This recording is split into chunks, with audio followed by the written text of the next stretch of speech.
Tayo po mga kapatid ay isang daligin mo po at ating daming ng presensya ng ating Panginoong Diyos sa dako ito.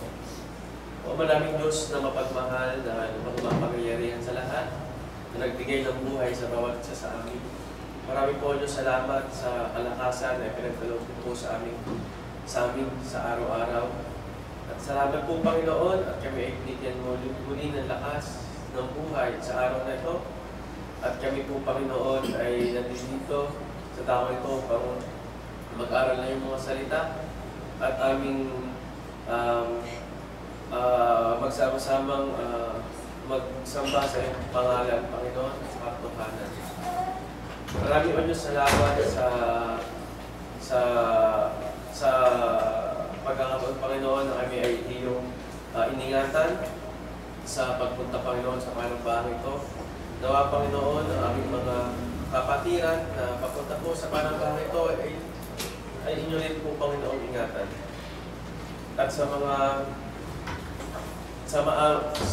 aming mga marinig, Panginoon, sa araw na to, nawa, Panginoon, ang inyong salita, nawa ang maghari sa aming mga puso at isipan.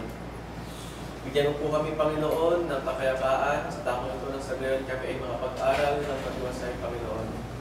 At hinihiling din namin, Panginoon, na bigyan niyo po ng sapat na kaalaman ang lalaking gagamitin niyo sa aming harapan na sa gayon ay maibigay na ang mga salitang nagmula sa iyo, Panginoon.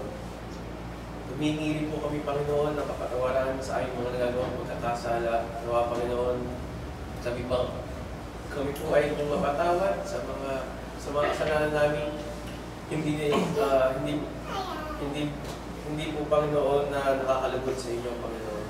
Ito lang po ang samot dalangin namin sa pangalan ng anak ko si Jesus na aming mapagligtas. Amen. Amen.